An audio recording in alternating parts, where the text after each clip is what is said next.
Então, boa noite. Estamos aqui no Espaço Hamed. Meu nome é Gabriel, sou um dos trabalhadores da casa. Vou fazer a palestra dessa noite, tanto para as pessoas que estão aqui no espaço, quanto para vocês que estão em casa, acompanhando em qualquer momento pelo YouTube ou por outra rede social. Então, sejam todos bem-vindos. Antes de iniciar o nosso conteúdo da noite, vamos fazer uma prece de abertura. Então, onde quer que vocês estejam, vamos fazer uma mentalização, pensar em Jesus ou em Deus.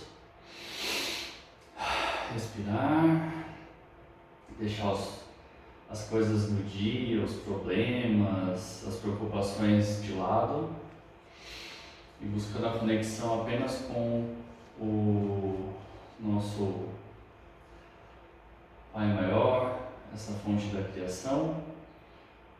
Vamos pedindo então que Ele abençoe o nosso tempo de aprendizado, que Ele abençoe esse encontro, que consigamos refletir sobre o que será dito aqui hoje e que de alguma forma isso nos faça bem. Com a proteção de todos os amigos da casa, vamos começar. Bem, o tema de hoje: sentir, pensar e agir, um ciclo sem fim. A ideia é transmitir alguns objetivos, né? Pensar no impacto das emoções, dos sentimentos nas nossas atitudes, refletir sobre a importância do autoconhecimento e compartilhar referências e possibilidades nessa jornada da melhoria contínua, que seria a reforma íntima.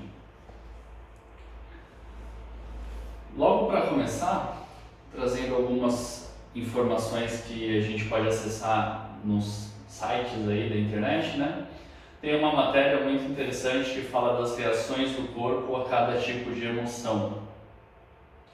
Se a gente digitar em qualquer buscador, né, essa chamada aqui, né, reações do corpo a cada tipo de emoção, vocês vão conseguir ter acesso a essa matéria. E só o título aqui, ó, o estudo mostra que as reações do corpo humano a cada tipo de emoção.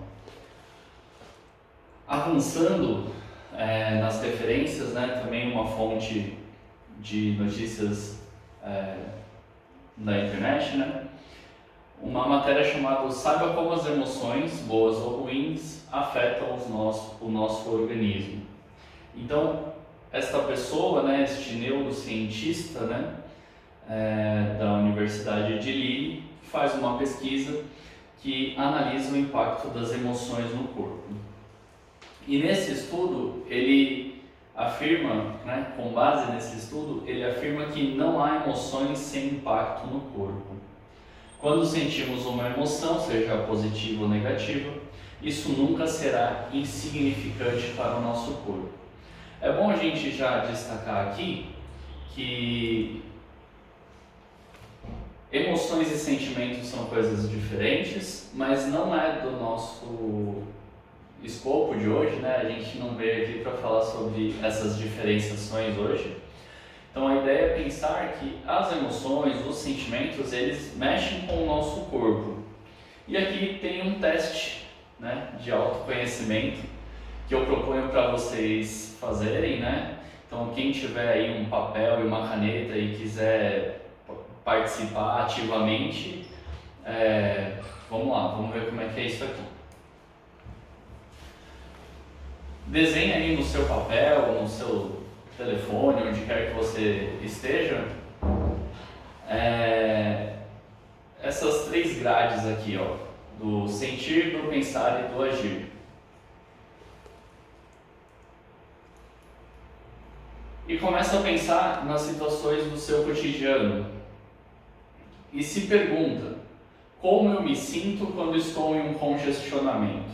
Então, faça essa pergunta a você mesmo. Como você se sente quando está em um congestionamento? Outra situação do cotidiano aí, né, aproveitando que agora em julho tem férias escolares, né, então quem tem filhos, crianças, cuida de crianças de qualquer idade, né, às vezes vai passar por essa situação. E como eu me sinto quando tem férias nas escolas das crianças? Mais uma situação, ó. Como eu me sinto quando recebo um elogio? Muitas pessoas se sentem constrangidas ou, enfim, não sabem lidar com elogios. Como eu me sinto quando discuto com alguém? Quando por qualquer motivo há uma discussão com alguém, seja no trabalho, na família, com um amigo, enfim. Como você se sente quando discute com alguém? E a nossa última situação aqui que a gente está propondo é: como eu me sinto em relação à minha rotina diária? Às vezes a rotina dá uma cansada em tudo, né, na gente e tal. Então, como que você se sente com relação à sua rotina diária? E aí, pensa um pouco nesses sentimentos todos, deixa eles listados lá na coluninha do sentir. E agora a gente vai começar uma outra parte do exercício, vamos ver. Como eu ajo ou reajo quando estou num congestionamento? Mesma pergunta, né? Como eu ajo ou reajo quando tenho férias nas escolas das crianças e eu preciso lidar com essa situação? Como eu ajo ou reajo quando recebo um elogio? Como eu ajo ou reajo quando discuto com alguém? E a última proposta, como eu ajo ou reajo em relação à minha rotina diária? O ciclo, antes, né? Todas essas ações e reações, lista lá naquela coluna da parte do agir, né? E aí vamos olhar para isso aqui, ó. Pensar, agir e sentir é um ciclo interativo e que não tem final. Por que ele é interativo? Porque o sentimento altera a ação altera o sentimento, tudo isso altera o pensamento, ou seja, à medida que a gente sente e age, o próprio sentimento se modifica e as próprias ações vão modificando os pensamentos, ou seja, está tudo mudando o tempo inteiro. É uma coisa muito dinâmica, por isso interativo. Aqui a gente traz uma sugestão mais ou menos do que seria o preenchimento daquelas colunas, né? Então, no trânsito, um sentimento que me desperta, né? Eu preenchi com as minhas informações, né? Entre aspas, estresse e angústia. Com relação às férias escolares, bom, alegria, mas preocupação também. Com elogios, orgulho, felicidade, mas você pode ter listado outros sentimentos e isso é individual de cada um, né? E aí, com relação às atitudes, ao agir, né? No trânsito eu reclamo, buzino. Nas férias escolares eu busco um curso de férias, reclamo também, né? Que tem muita bagunça, muita agitação, né? É difícil trabalhar, enfim, coisas do tipo. E com elogios, agradeço e sorrio. Então são algumas atitudes que nascem a partir dos sentimentos. Agora, dentro disso, como fica o pensar? Conectando esses dois pontos, né? Do sentir e do agir.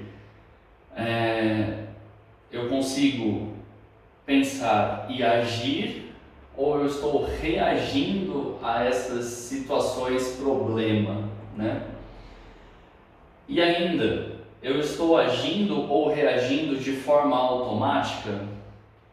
Ou seja, né, eu só estou fazendo porque eu sempre fiz desse jeito? Então essa é a proposta de hoje, né? Pensar como as minhas ações estão sendo impactadas pelo que eu sinto, pelas minhas emoções. Avançando, né? Trazendo o item pensar para essa tríade, né? Para essa trilogia. Então, lá no trânsito, o que eu costumo pensar? Pô, que absurdo, muito trânsito.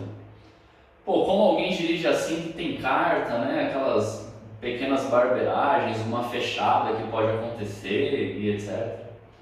Nossa, não pode dar espaço para eu mudar de faixa, às vezes no trânsito, né? Você precisa mudar de faixa e sempre tem algum tumulto ali e não dá.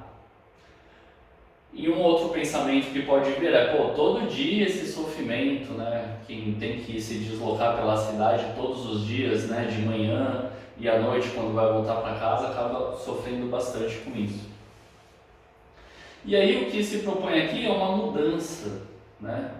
Para um pensamento que aí a gente vai ver como seria, ó, faz parte, né? Tô no trânsito, mas faz parte. No fim das contas, todo mundo só quer chegar em casa, né? Todo mundo que está ali no trânsito está se deslocando para algum lugar porque tem uma necessidade, senão não estaria ali, né? E geralmente as pessoas estão retornando para suas casas. Quer entrar na minha frente? Pode passar. Então, da mesma forma que eu gosto ou gostaria que me dessem passagem, eu vou então também assumir uma postura de deixar que o outro passe à frente, né? Sem me importar com isso. Então aqui a gente tem uma postura de mais aceitação, talvez uma postura com mais compreensão, né? E a partir desses pensamentos mais empáticos ou de uma aceitação maior, a minha ação também se modifica, né? Se eu entendi que faz parte, provavelmente eu não vou reclamar. Eu não preciso gostar, é claro, porque é um desconforto, mas eu já não vou mais reclamar. Se alguém vai entrar na minha frente, tudo bem, pode passar. Eu não vou ficar buzinando para a pessoa porque ela entrou na minha frente. Então isso passa a modificar as minhas ações. Referências e possibilidades na jornada da melhoria contínua. Então, para que as religiões, né, ou mesmo o espiritismo e, enfim, os espaços, né, espiritualistas, para que eles existem, né, e o que eles estimulam?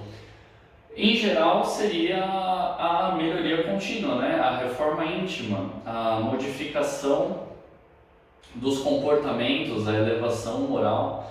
Se a gente pegar o exemplo de Jesus, a sua fala geralmente, ou a mais lembrada, né? Seria o amar a Deus sobre todas as coisas e amar ao próximo como a si mesmo, né? Então já vem ali um convite a se relacionar melhor com as pessoas, né? Isso depende de muito trabalho, né? Porque a gente sente dificuldade com isso. Então, algumas referências e possibilidades vocês podem procurar em qualquer buscador, né? Essas palavras aqui. Então, comunicação não violenta, uma área que vai falar sobre como verbalizar o que a gente sente, o nosso desconforto, de uma forma que não agrida as outras pessoas, né? A aceitação de si e do outro, fundamental para a gente poder interagir com o mundo de uma maneira mais saudável, né? Inteligência emocional, então se estamos falando aqui sobre o impacto dos sentimentos e das emoções no corpo e na nossa vida, é fundamental que a gente busque também informações que nos tragam inteligência emocional, né? Por fim, a última dica ou referência, né, seria pratique. Faça agora o melhor que você puder com o que você tem hoje, né? Isso vem muito ao encontro da aceitação. Hoje eu posso fazer desse jeito e esse é o meu melhor. E eu espero que amanhã eu possa fazer melhor ainda, né? mas a prática é o que vai levar a essa perfeição, no caso aqui que a gente está falando, uma perfeição moral, onde a gente combate ali os nossos vícios de comportamento, né? E assim se aproxima mais do que é pedido, tanto por Jesus ou como na Fraternidade Branca, enfim, todas essas vertentes religiosas e filosóficas que têm em seu intuito ali, em sua razão de existir, ajudar a gente a viver melhor a nossa vida. E aí a gente encerra por aqui. Obrigado a todos. No YouTube do Espaço Hamed, vocês encontram uma playlist com conteúdos que vão se conectar com o que a gente viu aqui hoje, como reforma íntima, como formas pensamento, enfim, dá uma buscada lá no YouTube do Espaço Hamed que vocês vão ter outros conteúdos que vão apoiar vocês nessa jornada do autoconhecimento e da reforma íntima. Obrigado e até qualquer hora.